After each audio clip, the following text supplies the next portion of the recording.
So I'm going to run you through the Infoblox product strategy.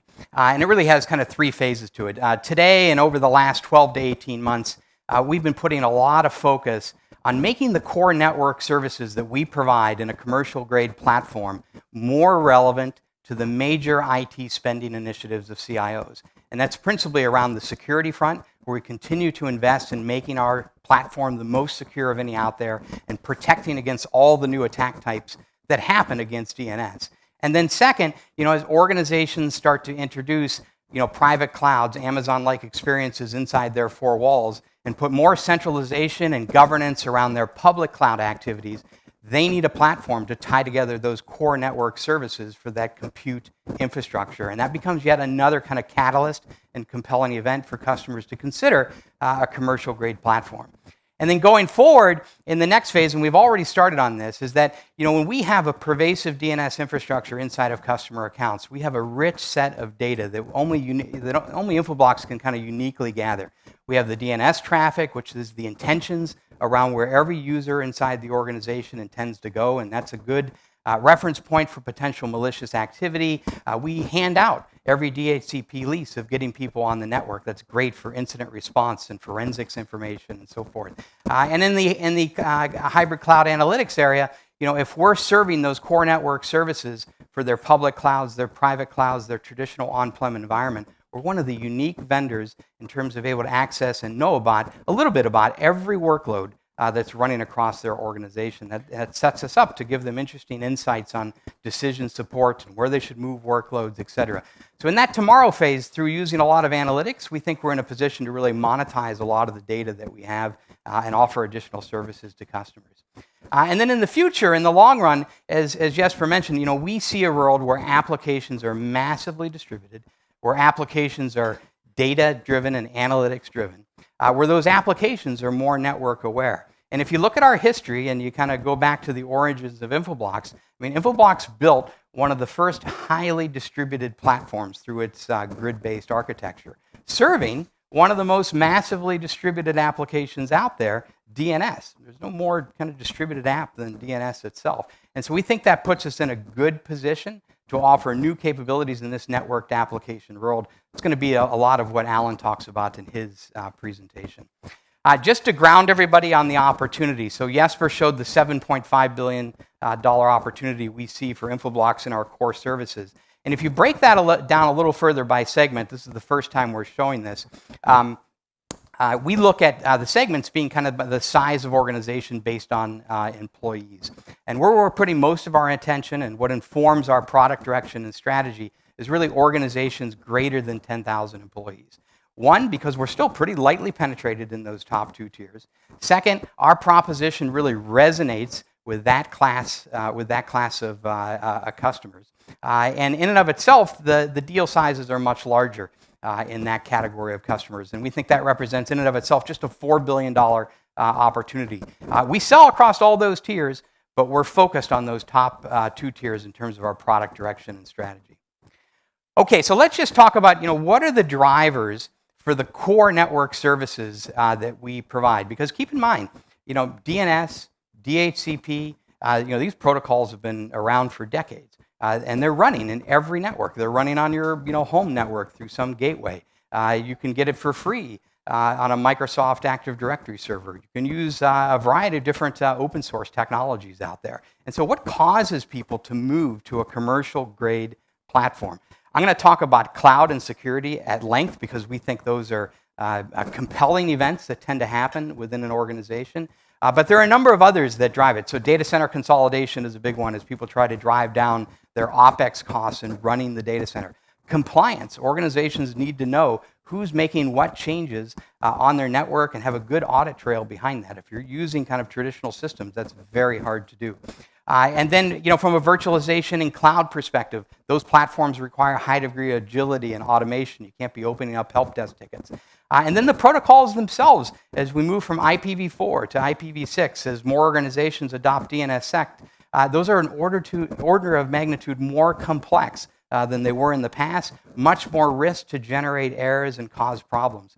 And then last is just around the sheer number of devices. unified communications, you need more context of the relationships between the devices. And then if you look at mobility and IoT, just a greater number of devices. I talked to a bank in the UK about a month and a half ago, and they said, hey, a decade ago, it was pretty easy to know what was running on my network. It was the core network, it was and it was the servers. But today, I have all these other organizations in the enterprise that I have no responsibility for, say facilities. Well, the HVAC is IP enabled. I've got the IP phones that are handled by the telecommunications department. I've got thermostats. These are all IP enabled devices, and organizations need to know what's running on their network. And we're uniquely positioned to really provide that visibility because we get people onto the network in the first place and do discovery and everything else behind it. Okay, so what are we doing to kind of serve the needs of those largest organizations at the top of the pyramid? And first and foremost is to take the grid that we have today and scale it even further. So we've added dramatically more number of nodes that you can serve on a single grid that we have in place. We're improving the performance of that grid by supporting 10G that just came out in the course of April. And then in the second phase, we recognize that some organizations, because of being geographically dispersed or having multiple lines of business, they want to have centralized global policy, but they want to delegate some responsibility and authority to each organization. So what we've come up with here, and what we'll be introducing over the course of the next year, is something we call a DDI orchestrator, which puts a new layer within our architecture that allows kind of centralized configuration management and administration from a central layer out to these individual clusters of grids that may be assigned to a given country, line of business organization, or what have you. Again, global policy, local enforcement and delegation of responsibility. And then we think that sets us up well, in a third phase, is that we're collecting all this rich data from across an enterprise, and that might be in this kind of on-prem solution, or we'll also have a hosted variety of it in the cloud to provide a lot more analytics services to customers. So provide predictive analytics and capacity planning for customers around the network services that we provide. Provide more security intelligence if some threat is impacting one part of the world, doing early mitigation and heads up to another part of the world. And it also sets us up for helping them with their workload choices and mobility of workloads across the environment. So this is what we're doing to kind of serve the very largest customers, moving up the stack and introducing another layer in our architecture. Okay, the next area I want to talk about is security.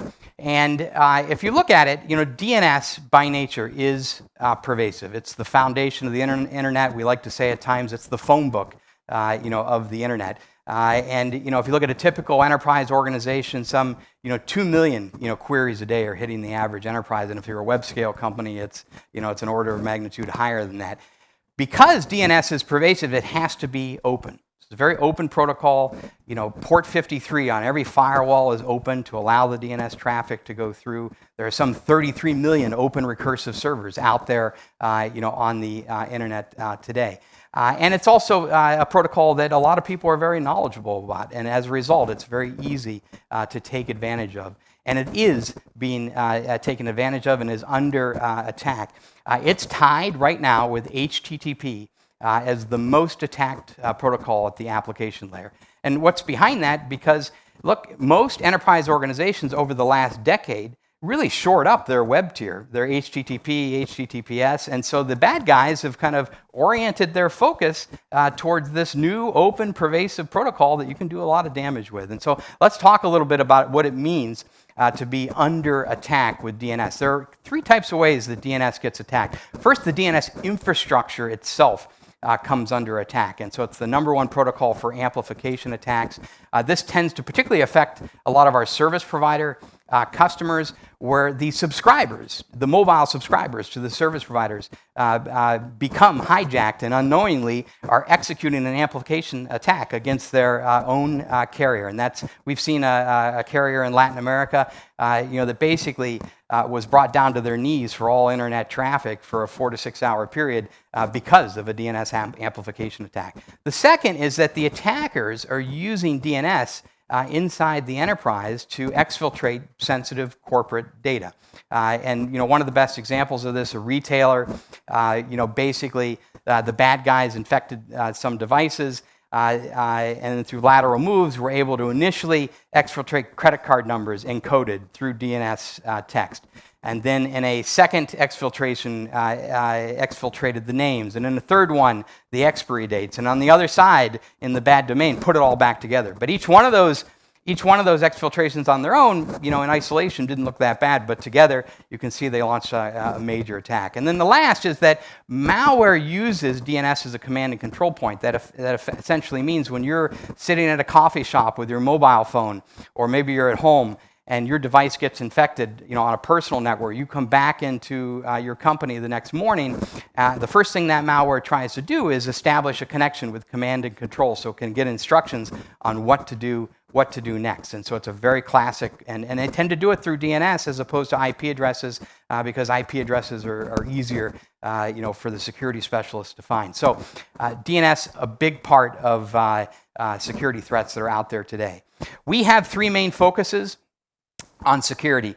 First is through our external DNS security appliances that's protecting the DNS infrastructure against these types of attacks. And we continue to come out with support and protection against new types of threats that happen with DNS. Just recently in the last 6 months, phantom domains became a new attack type that we provided support through our offering. And then the second is to use the position that we have on the network through our DNS infrastructure to help detect and mitigate against malware, and also to help, as we go forward in the future, you'll see us do more and more security analytics on that data to detect data exfiltration that is taking place on the network and providing 3 feeds from our global threat intelligence platform. So again, using our network footprint to help protect against malware. And then in the third phase, and we've already started work on this, and there are some examples, is that a lot of security vendors have come to us, vendors in the APT space, vendors in the network access control space, and said, hey, we'd like to get access to your DNS data, to your DHCP data to help inform our solutions. And so the best example of that that we're in market with is with FireEye. FireEye does a great job of identifying malware, but oftentimes FireEye is not deployed across the entire enterprise. So FireEye identifies a new type of malware, says, hey, it's trying to reach that known bad domain, feeds that to our DNS firewall, and in an instant, we're protecting every IP device from going to that known bad destination, even if in some branch office in Malaysia, they don't have a FireEye appliance sitting there. So it uses the intelligence from them. But there are other examples as well. A lot of the new SaaS security solutions, one of their first steps of their proposition is what kind of shadow IT is going on in the customer's environment, what SaaS sites are the employees going to? We can tell that through DNS. So without that security vendor having to put an additional appliance on the network just to say where the employees are going, we can feed that data to them, and they can do the rest of their security proposition, which may be encryption or whatever the case may be. So in the end, what we're trying to do is monetize more of our data, creating a more compelling event to a CISO to say, look how we fit into your security architecture, all the touch points we have with different security vendors. You should consider moving to a commercial grade platform like ours to fit in. And we're seeing that work, and several security vendors are interested in working with us because we're not competitive with them. We have a very kind of unique wedge and a unique set of data that we supply. Okay, so let's talk about security progress to date. We feel we're on fire with security. If I just net it out, we're selling higher in the organization, we're selling faster, and we're selling more as a result of security. And the momentum's kind of further fueled by the fact that now we've got a set of marquee customers that we've been able to protect, over the last 6 to 8 quarters. And I'm talking marquee customers in every vertical out there. And then we've got industry analysts starting to recognize, we've done a lot of market education, but now industry analysts are starting to recognize that, hey, this is for a defense in-depth strategy. This is a layer of your network infrastructure that you need to protect and do something about. And so, we're just very bullish about how we're doing in the security space. Okay, so I want to switch gears and talk about the DNS firewall itself. We have a lot of non-techies in the room, and it's a little bit hard to get your head around what we do in the plumbing of the network. But I think this one illustrates at a business level what kind of proposition that we can provide. And what I'm going to be showing you here is two use cases. One is how we protect against malware and protect employees against malware. And the second is how we prevent employees going to kind of unauthorized destinations on the internet. So if we can roll the demo, and essentially what I'm going to be showing is something that an existing customer of our DDI infrastructure can do this without any more software deployment or any new appliance on the network. So here's the email, phishing email coming in to Khan. He unknowingly clicks on that phishing attack that's attempting to send him to a known bad destination. The DNS firewall intervenes and blocks that and sends them to an IT-controlled site that, hey, your device is likely infected. We could do a lot of other things, though, too. We could take them off the network completely. We could send them to a honeypot for more analysis. And then the Infoblox administrator can go into our reporting solution, and this gets updated every couple hours. And he's clicking here on the top DNS hits, the top hits to known bad destinations. And then looking on that report, he can see the top list, what clients hit that, how many clients hit that, what bad known domain they were going to at the end of the day, what criticality we consider to be, what was the mitigation, in that case substituting another URL, and what time that it took place. And again, protecting all the clients that were attempting to go to that known bad destination. They can click on to the details of that particular domain, and there you see a description which basically highlights, hey, that a recent Mandiant report said that known bad destination is associated with an APT. You probably have that running on your network, and then that can be passed to an incident response team to take the remediation steps. This scenario shows, hey, if I have employees, say like in a retailing environment, and I don't want them spending time looking up March Madness and NCAA, they attempt to click on the NCAA website to get kind of the latest scores. And again, the DNS firewall blocks against them going to that kind of known bad destination. Same kind of thing. We can generate a set of reports that give them more visibility to what were the most popular destinations and help kind of drive security policy and governance inside the organization. It's going to run through the rest of the cycle there, but if you're sitting in the audience and you cover networking and security a lot, you're probably sitting there thinking, well, okay, so they came out with this a year or two ago. Why can't customers solve this problem through the firewalls that they already have or the endpoint solutions that they already have in place? So there's a couple reasons why. In theory, yes, they could do what I just did. In theory. In practice, very, very difficult to do for a couple of reasons. First, ultimately, we sit real close to the endpoint. So when that client does the initial DNS query to go to that known bad destination, boom, we're blocking it right there. In a firewall scenario, it goes through that DNS resolver, it goes to a forwarder, it goes out to the internet. By the time the firewall actually might block it, they have no visibility to the IP address that was infected in the first place. They can block it, but they don't know who generated the initial query in the first place, one. Second, DNS tends to be very uniform across an enterprise. When a customer signs up with us for DNS infrastructure, they're not using some other vendor in the branch office and us in the it tends to be very uniform across the enterprise because it kind of needs to be from a policy perspective.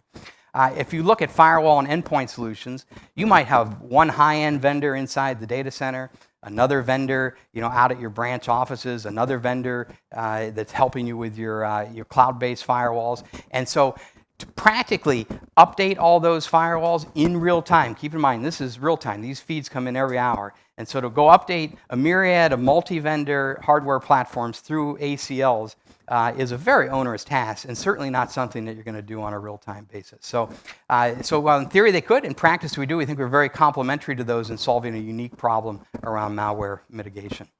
Okay, so we're going to shift gears here and go to the cloud. So I don't need to tell you that the cloud is certainly going more mainstream, and this is a recent Piper Jaffe report that shows the increase in spend across private and public cloud resources from 2014 to 2015, and it's off the charts in terms of the increase. And then the second thing you see is that certainly with the public clouds, it's consolidating around a few key players for the public retail cloud environment. Now, all that being said, even though every organization, I would say, that's larger than 10,000 employees has some type of cloud initiative that's out there. It's still oftentimes in a pilot phase, and there are reasons why the cloud isn't gaining adoption faster than it should. So we see a couple. First is around the lack of agility. Even though the compute resources can be spun up in a matter of minutes, the core network services often have a lot of manual tasks to connect those compute resources to the network and assign DNS and all kinds of other functions. And so there's a lack of agility there. The second is just the complexity of a multi-cloud environment. Cloud initiatives have tended to start in lines of business. So in a big financial services firm, the equity guys might have started some initiative with VMware, and the retail guys might have started an OpenStack project, and the private banking guys might have started something with Amazon, though that's probably unlikely. But in any event, you have a multitude of clouds that are out there in the organization, and it's very difficult to have kind of global policy around things like networking. And in this area of IP address management and DNS, you do need global policy. You do need kind of a single source of truth because you run the risk of a lot of overlapping IPs and NATing and other problems that can happen at the network layer. And then last is just enforcement of policy and compliance. And oftentimes there isn't a consistent infrastructure in place for that. If I want to know, I had a security issue on an IP address 3 weeks ago, and I want to know what VM was associated with that IP address, effectively what application was associated with that IP address. In today's kind of cloud systems, without a networking platform like ours that's helping to serve it, you can't do that. You don't have that kind of visibility because they just weren't built that way. So we have a couple of key things we're doing in the cloud area. Overall, our proposition, one is to enable agility for the networking layer, particularly around the core network services that we provide, through automation. So the spinning up of and assignment of IP addresses, registering of DNS, reclamation of those resources as well. I was just with a service provider last week, and they said the way we bill our end customers, this is a outsourcer, is based on IP. So if we're providing them a cloud service, and then they spin down that resource and we don't reclaim that IP, it screws up our billing, on the back end. So we want to provide that agility and OpEx savings. The second is around risk mitigation, so that we have a good record of the relationships between tenants, IP addresses, virtual machines, and devices inside the enterprise and on their cloud. So if security issues come up, we have that kind of tracking and analysis that nobody else could provide. And then the last is around kind of collaboration and decision support. As I kind of alluded to earlier, we're in a good position to really help organizations set up their networks in a business-centric way and help them make decisions for where to move workloads. A classic example for us is when a new VM gets spun up, not only automating the assignment of IP, but actually putting it on the right network. So tell by the workload has a tag on it that goes on the PCI network, and this other workload that gets spun up next, that goes on the dev network. So it's that kind of business centricity that we can provide to the organization around networking. We're doing that through kind of 3 phases. The first pillar has been focused on private clouds, and so we've integrated with all the major cloud management platforms out there, from VMware, OpenStack, Microsoft, all the big 4 IT management vendors. And then we've made our infrastructure more cloud ready and enabled and elastic. In pillar 2, we provide support for a lot of the public clouds. I'm going to show you an illustration of that today, but that's running our technology inside the major retail clouds like Google, Amazon, Azure, and others. And then for the cloud service providers, I would call them oftentimes the specialty cloud service providers, all the telcos that are trying to compete against Amazon with a set of premium services, they need DDI infrastructure. Unlike Amazon, they're not likely to build that themselves, and so they need a commercial-grade infrastructure like ours to serve the underpinnings of their infrastructure as a service cloud. So that's pillar 2. And then pillar 3 is essentially what we call kind of true hybrid cloud, when organizations really start to move workloads between those clouds. It's still early days, but we're in a good position to help them kind of re-IP their environment in disaster recovery scenarios or workload mobility scenarios. So that's our proposition around cloud. So far to date, we're way out in front here in terms of the number of cloud management platforms that we provide. We're serving both enterprise customers, adding some 15 plus a quarter. And more recently, we've extended our capability to be a little more multi-tenant, have a little more reporting on it so that we can serve the needs of telcos offering infrastructure as a service clouds. In fact, this last quarter, we had 4 wins that were actually service providers using our infrastructure, DDI infrastructure, for their infrastructure as a service offerings. And then we recognize, cloud is something that takes off in phases inside an organization. So we needed a good seeding strategy so that we could get our technology baked into their architecture. And we did this through these set of plugins. And we have some 1,500 downloads of those plugins, over the course of the last 18 months. And then from an ecosystem perspective, we feel we have the leading mind share with most of these cloud partners that are out there in terms of when the subject of IPAM or DNS comes up, they're often referring people in our direction, and that's a good thing. Okay, so I want to do here at this event, give you a tech preview, the first public tech review we've done on Amazon Web Services. And ultimately, obviously Amazon, the leading retail cloud that's out there, pervasive in most organizations. But oftentimes large enterprises that are using Amazon are using that also in conjunction with their public clouds. It's often shadow IT for those organizations, but eventually they start to put some sort of centralized initiative to get some governance around their usage of Amazon and the policies around it. And when they kind of start that phase, that's a good entry point for us to come in with our technology solution. So if we can roll the demo here, and we're going to show you, you're going to see an Amazon interface and an Infoblox interface. So this is the Infoblox interface. This shows 2 grids, or 2 grid members that are running on-prem, an additional grid member that we add inside of AWS. And then this is going out to the EC2 management console and effectively launching our grid member as an AMI inside of Amazon. And so it goes through the routine and process there. So initializing that setup. And then, and again, all the licensing is completely done through a pool, so there's no calling Infoblox or any back-end processes. So you can move your licenses of Infoblox around to different environments, very easily. Now we went back to the Infoblox console and basically showed that, hey, that instance is in fact now running inside of Amazon. The next use case is basically showing discovery of everything that's running out inside of Amazon. So we have discovery jobs that you can run on a recurring basis or one time. So basically I've set up a job to run once. Out on this grid member, and these are all the AWS instances that are running, their IP address, what VPC they're a part of, you name it. And that's important because a lot of times organizations don't know what's running, out in their Amazon environments unless they kind of tread through a bunch of Amazon bills. Now we're setting up a gateway, and this gateway is basically designed so that we intercept calls to Amazon. So this is showing a typical script that an Amazon administrator might have set up to intercept calls. And we've just added on to that so that any time that a developer requests resources from Amazon, they're not going into Infoblox. This is all happening in an automated way behind the scenes.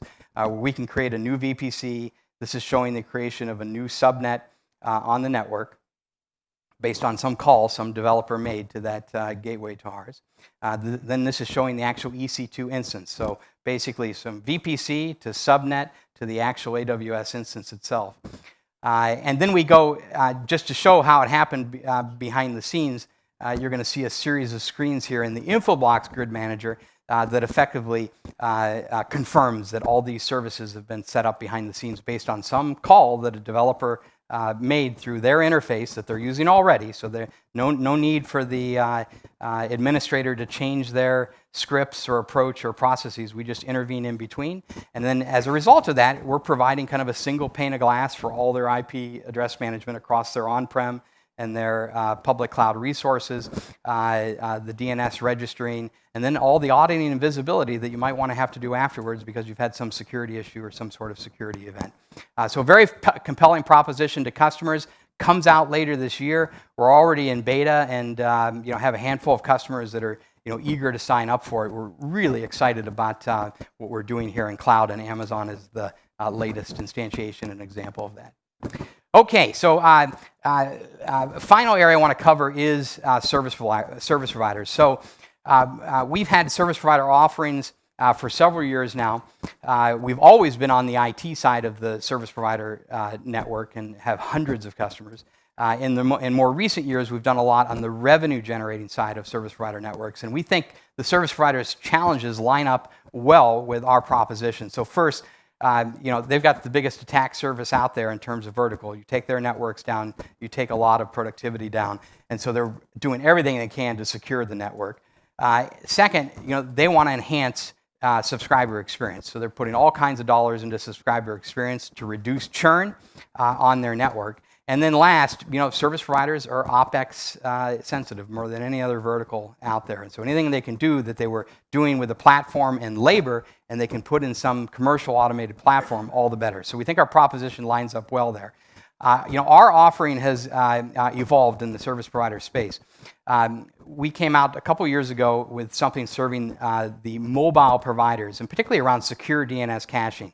So when an internet subscriber, it just so happens it's kind of a Zipfian curve, so the top 20 sites around the world generate like 95% of the internet traffic for mobile subscribers. So you can imagine the Twitters, the Googles, the Facebooks, you name it.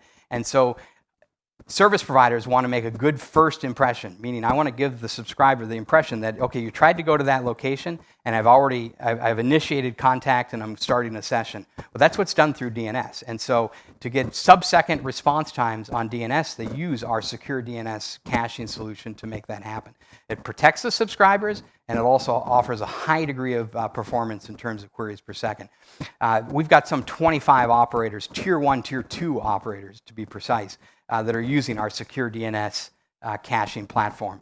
The second layer within the service provider is in the evolved packet core. So as they move from kind of SS7 to pure IP in the core of the network, the communication between the handoffs of subscribers from one base station to another is done through DNS, and so a lot of the carriers are using us in the evolved packet core. And then the second pillar for us is around managed service providers. This has been a more recent effort for us, where oftentimes a big outsourcer, as part of their managed LAN or their managed WAN offering, is using Infoblox technology for the core network services that we provide. So we've added a lot of support in terms of reports and administration and all the types of things that, and also the way we do the pricing and the packaging, so that a managed service provider can use our technology as part of their offering. And then the third area, which is the most recent for us and where I alluded to in the cloud section, is all the telcos on the planet and outsourcers on the planet are coming up with infrastructure and platform as a service offerings to attempt to take some share away from the Amazons, Azures, and Googles of the world, and typically marrying an on-prem proposition with a public proposition with a high degree of security and advanced services. And we can be the arms supplier to all these telcos that are spinning up infrastructure as a service clouds and need that kind of infrastructure. So that's our service provider focus. It's for us from a business perspective. We're treating it as a dedicated vertical and a virtual kind of P&L inside of Infoblox, where we have people that are exclusively in product management, only focused on service provider, people in sales, only focused on service provider, because we recognize that vertical has a unique language, it needs unique pricing, packaging, support, and everything behind it. And with some work in the technology, we can easily make it applicable to that category. And then from a customer and partnership perspective, on the mobile front, as I mentioned, we've got more than 25 at the tier 1, tier 2, and then many, many dozen more in the tier 3 networks. Managed services, we have a major one in the US that has roughly 60 end customers behind it, and then we've started to add more in Europe around managed services. And then on the infrastructure and platform as a service, as I mentioned, just this quarter, we got 4 service providers to use us as part of their infrastructure as a service offering. From a partnership perspective, expect us to do more here on the go-to-market. Nokia is a current key partner for us, especially in emerging markets. As part of their LTE transitions, they're including our technology as part of those upgrades to the network, and expect to see more from us there on that front. Okay, so to wrap up, Infoblox product strategy today, doing everything we can to invest more in security and cloud because we see those as compelling events, a catalyst to cause people to say, I really need a commercial grade platform in this part of my network. What I'm doing with open source and borrowing things from Microsoft and so forth just isn't sufficient. Tomorrow, with a broad customer base, SaaS capability or cloud-based capabilities and an analytics engine, I can monetize a lot of this data for other uses and other applications. And then in the future, based on the history of the company, well set up to make a big contribution to networked applications.